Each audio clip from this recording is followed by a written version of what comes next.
on Austin Malley that's something pretty constant. That's usually an automatic foul. Get a little bit of the hand, and Arneson trots to the line now, looking for 2 points to double his scoring on the day. He gets the first. The score has changed, Coach. Hey.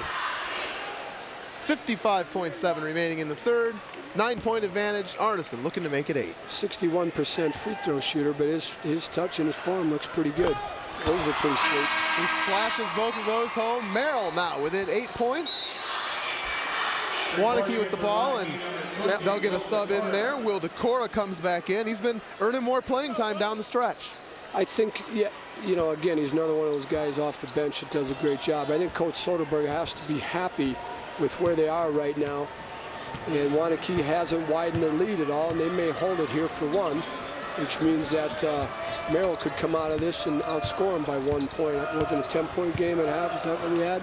That's right. It is 8 now, so I think you're right. Waunakee not in a hurry here. No, and I think that Coach Soderberg will be happy going into the fourth quarter, lowering the lead by a point or two if he gets away with this possession here. Still within striking range. Waunakee hasn't scored in 4 minutes, and we talked about maybe this game was getting a little higher in the score category than Merrill wanted, so their defense comes out and does something about that. Merrill must have heard you. Well, I'm known to be a great leader when it comes to that. Off the mark is the shot from the corner by Andrew, or no, that's not Andrew Dorscheid. That was 23, not 3. 23 is Bo Murray. Murray missed the shot, but again, Waunakee was able to keep it alive, and the ball got knocked out of bounds here by Merrill. Look for some kind of lob towards the rim or a quick three-point hitter. Murray trying to get the ball knocked away, nearly goes in at the buzzer, does not, which means we keep it a 43-35 Waunakee lead after 3 quarters. Now, a message from your local station. This is your WIAA network station. Welcome back as we get ready for the fourth quarter of the first Division II state semifinal. This WIAA game summary is brought to you by Charter Communications. Bring your home to life with the Charter bundle. We're all even in the shooting category. Well, as you can see by the stats, a pretty well-played game by both these high school programs here. Not a lot of turnovers, not a lot of fouls, and relatively decent shooting from both sides there. Turnovers became a little bit of a problem for Merrill in the third quarter. They turned it over 4 times, whereas Waunakee's only turned it over 3 times for the whole game. So teams are taking care of the ball. I think that, again, that Merrill's got to be excited about where they're at heading into this fourth quarter. This may sound weird, but I think a couple players actually had a chance to catch their breath in the third quarter because the pace was not all that frantic, and I think that favored Merrill.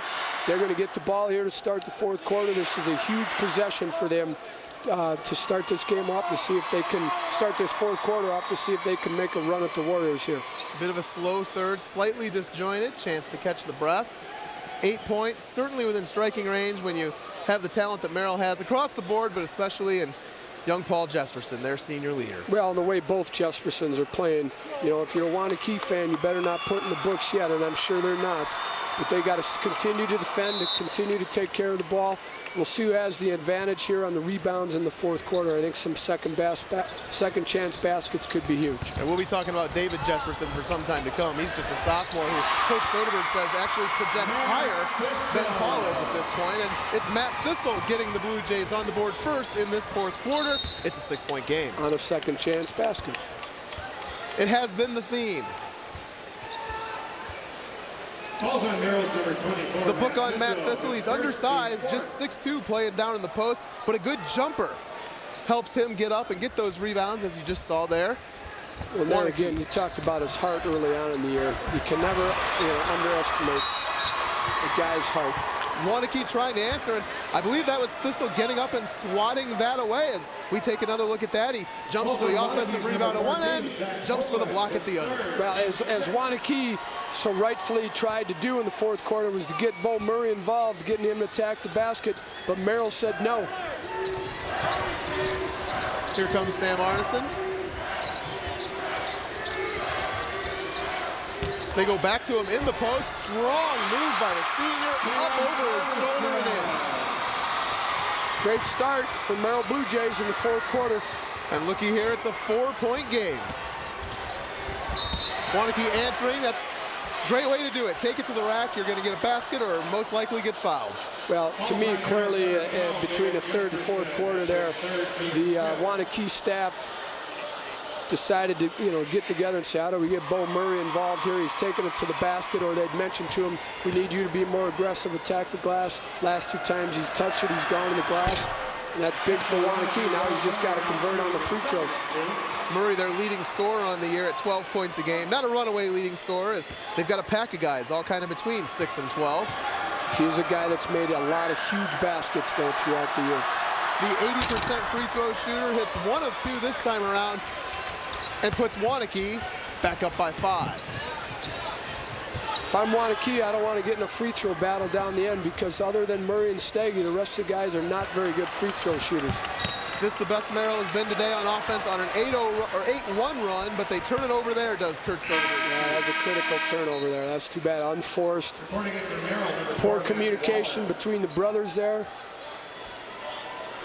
See if Waunakee can convert on this possession after the turnover. You get to this point in the game when you're the team that's down, and it's about maximizing those possessions. That was what the 9th turnover, I guess, for Merrill. Still only a 2-possession game, though. A lot of time left, so Merrill does not have to panic at all. Got a hand on it at that end as well. Waunakee able to keep possession, and now they will start to attack. Austin Molly out top to Bo Murray, who drives once again. This time pulls up with a pretty jumper off the mark. Merrill clears it, and here comes Jesperson the other way. The senior. Third straight possession that Murray tried to make something happen. I give the senior credit. Now he's just got to try and convert it. Nothing doing, coming down fast break style. So they get into the half court, and look at Jesperson working one-on-one. I've been impressed with him all night. He really picks and chooses his times to attack and when to shoot it, and he's done a solid job the whole game. I could see why he's going to Virginia. 5 minutes and 55 seconds since Waunakee has hit a field goal. We'll see if they can break that on the strength of an Austin Molly 3. They cannot, and it's Jesperson flying in for the rebound. His team down just 3. For the first time in a long time, and all the times I've seen Waunakee play this year, they do look a little frustrated and rattled on offense. It looks like maybe it's Jesperson's time to shine. He has got the ball in his hand, and he's looking to create. Kyle Andruska now with Jared Staggy on him, out top to Arneson. Waunakee not going to give him any room as Zach Hoagland steps out to get a hand on him. Here's Jesperson. Very fluid when he's got the ball. Pull-up jumper. Somebody might be starting to feel it. He hits from 3. And coach, we have a tied ball game, 44 all as we near the 5-minute mark. Another turnover down Waunakee way. They remain scoreless, and Merrill will take advantage, coming down with the ball, a chance to take a lead, and boy, they have been on fire. Here's Jesperson cutting to the lane and laying it in, and then he does it by himself with the pull-up. We've got to head to a break with a message from our statewide sponsors. This is your WIAA network station.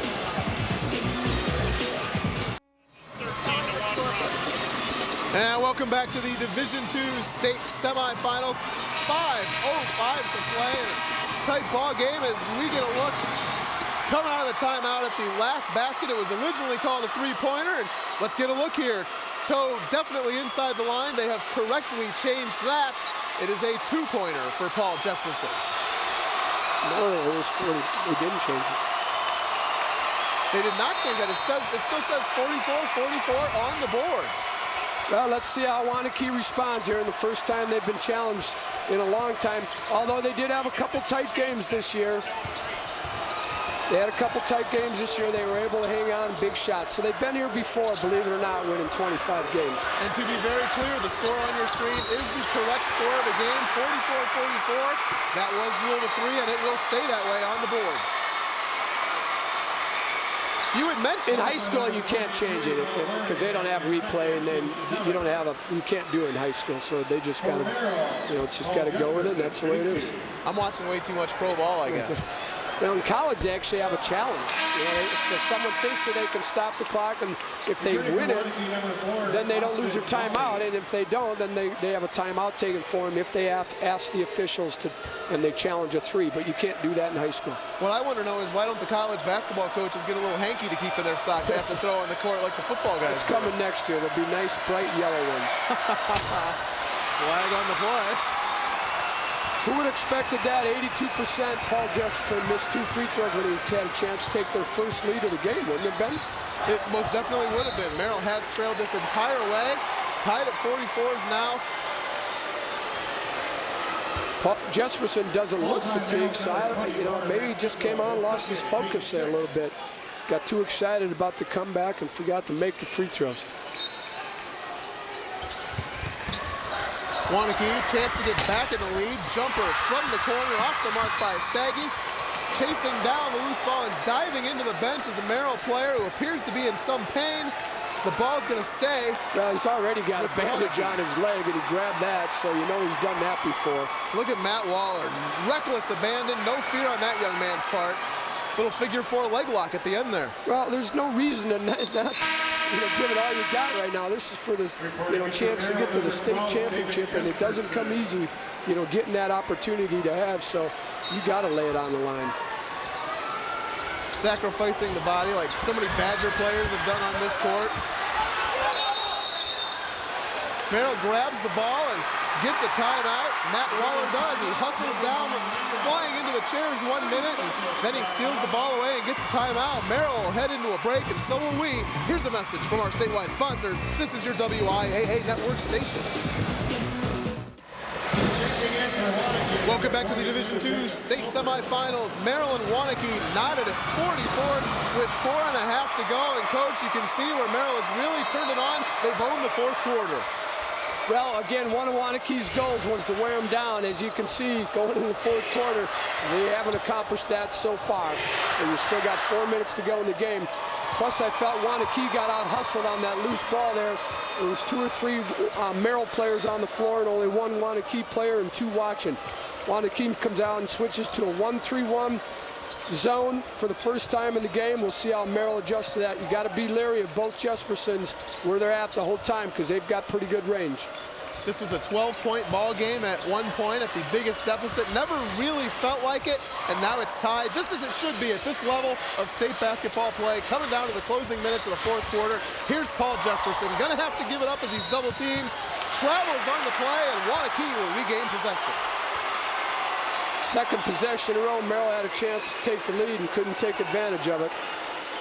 There's getting back in it, and then there's getting over the hump. Right. Sometimes 2 very different things. Yes. Waunakee now tasked with making sure they don't do that. They haven't had a field goal since the 3rd quarter. That all changes thanks to Jared Staggy. He gets in the lane, and the 3rd-year varsity player gives Waunakee the lead back 46-44. 3.5 to go in this game. Well, that's what senior point guards got to do. That's a set they call Memphis, which is just basically a 2-man game with Staggy and whoever sets the screen for him, and he was able to convert that time.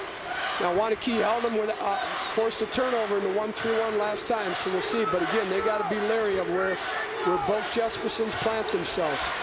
That broke an 0 for 10 streak for Waunakee, but Paul Jesperson has the answer, and Merrill has the lead. Their first of the game. It's 47-46 as we are in the final 3 minutes of this semifinal contest.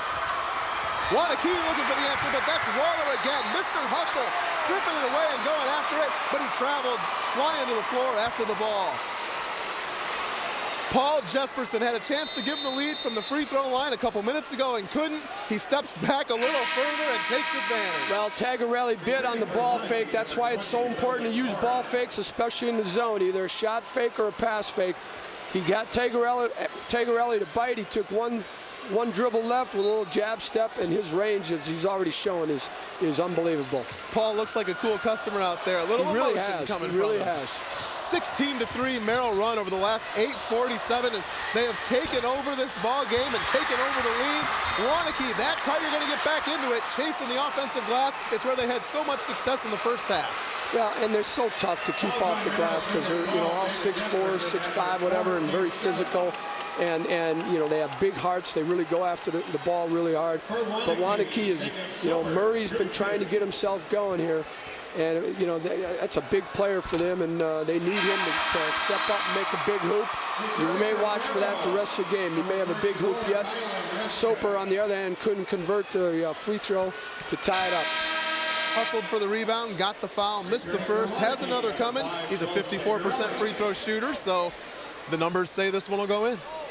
Well, we'll see if Waunakee falls back into that zone again. I would be surprised. Unless they talked about adjustments, just staying down, don't go for any shot fakes.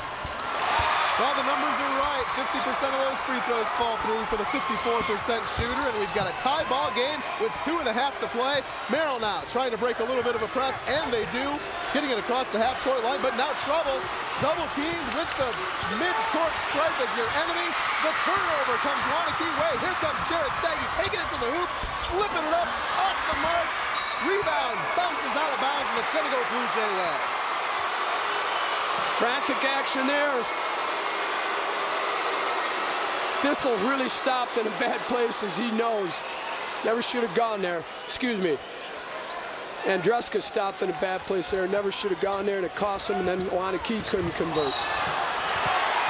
And the charge called on Jesperson there. Waunakee going to get the ball back.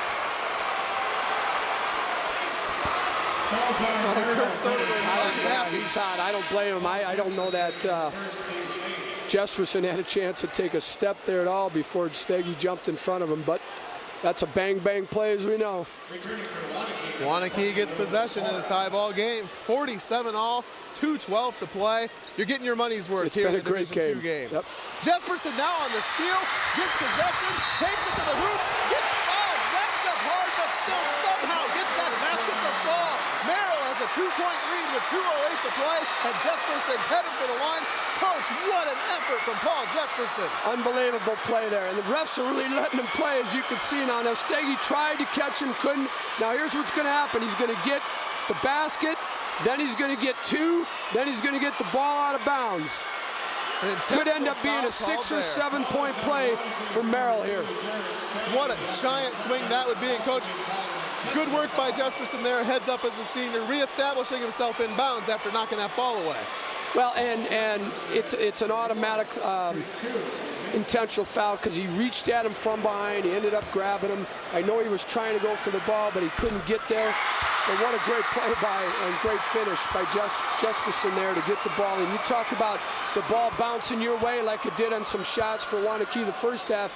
Well, now Merrill's had the ball bounce their way a little bit here in the second half. Jesperson with the second end, up and in, and from 12 down to 4 up with 2 to play, and they're going to get the ball. What a turnaround by these Blue Jays. This Waunakee team, 21-1 on the year. They went undefeated in their conference. All the sentiment here at the Kohl Center was that they were going to come into this one and assert their dominance, and Merrill just wouldn't let it happen, and now they've got the 4-point lead as we approach the 2-minute mark. And Waunakee has scored 4 points in the last 10 minutes. So the opposite of what we thought might happen. Waunakee wear Merrill down, it's gone the other way. And I think that whole third quarter, lack of tempo in Waunakee's favor has come back to bite them, and it's come back to help Merrill. It was a disjointed third, and you're right, it seemed to bother Merrill a lot less.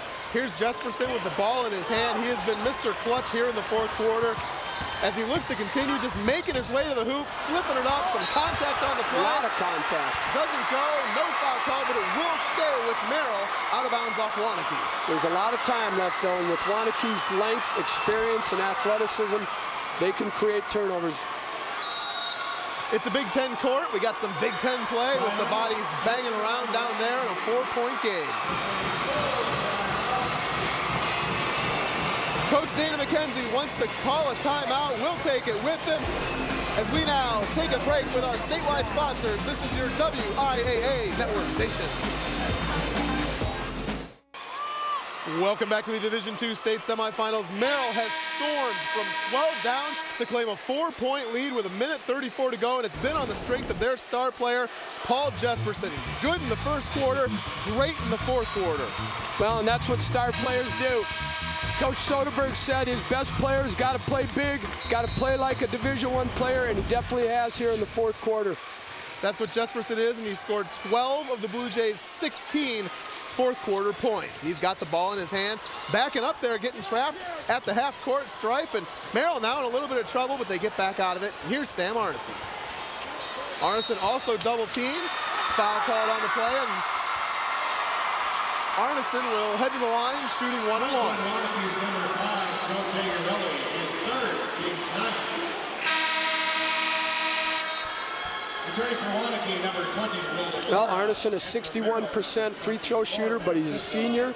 He's also heading to Wisconsin to play football, so you know he's mentally tough, and sometimes that's all it takes in this situation, so we'll see how he handles it. Front iron, no good. Short-armed it a little bit, which is pretty common to do. Waunakee running back the other way. This is Will DeCora taking it to the rack, and now he's fouled.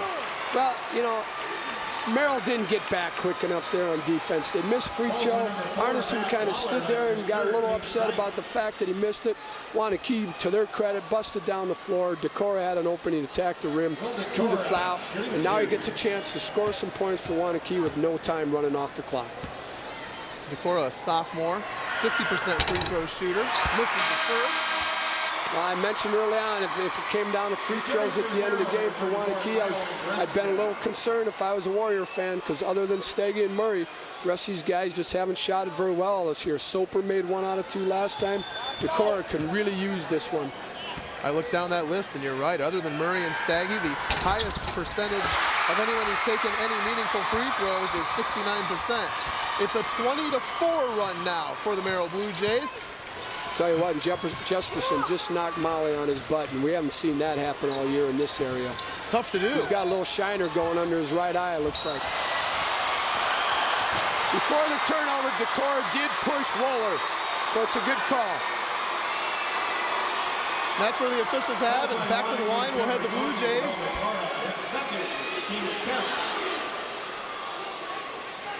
Waunakee just picks the wrong time to go cold in this game. Not that you pick a time to go cold, but it's happened to them. 1 for their last 13 from the field are the Warriors. Well, they fouled the right guy. He's a 53% shooter, so we'll see. Molly's coming out. He got hit under the right eye on that last rebound there. Nothing illegal or cheap by Jesperson. He just went after it real hard, as Molly did too, but Jesperson, I think, caught him underneath the right eye with a forearm or an elbow or something. And you're right, immediately that mark showed up. Merrill in the double bonus, so it'll be 2 shots for Matt Waller. The first is up and no good.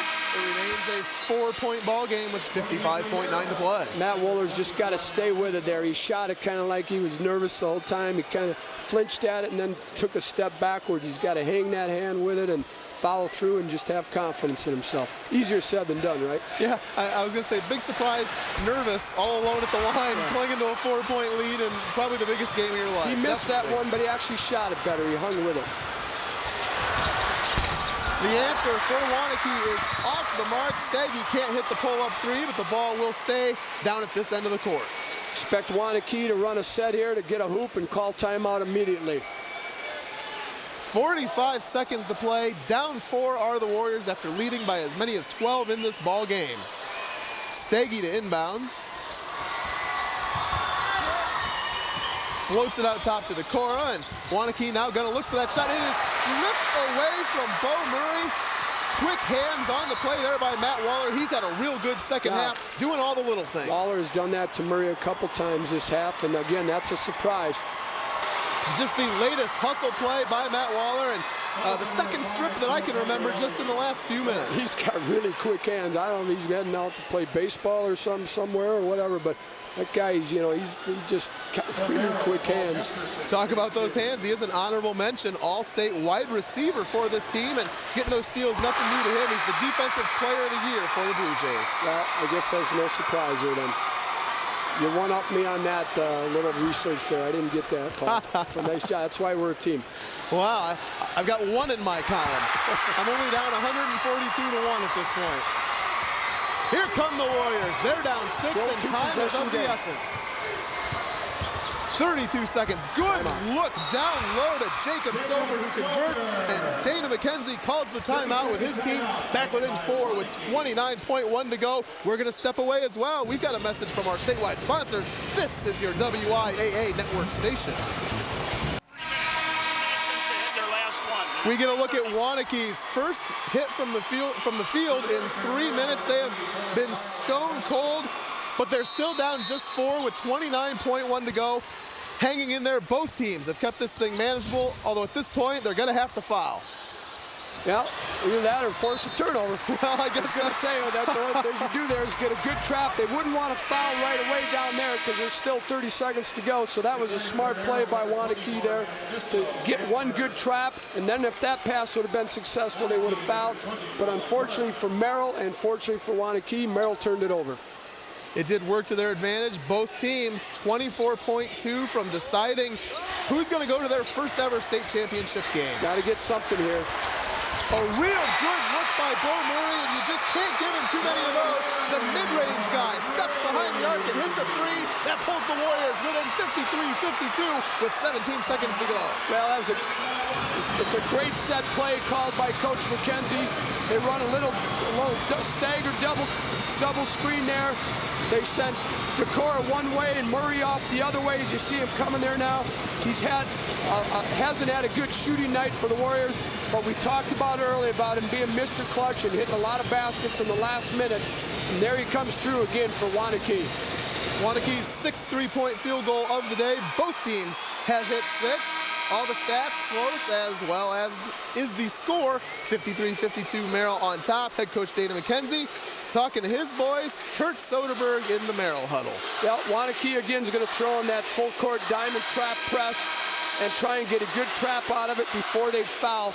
Merrill's just got to make sure they execute their press breaker, get it in the hands of their free throw shooters, specifically Jesperson if they can. But if they get in trouble, use a timeout. Don't just throw it away.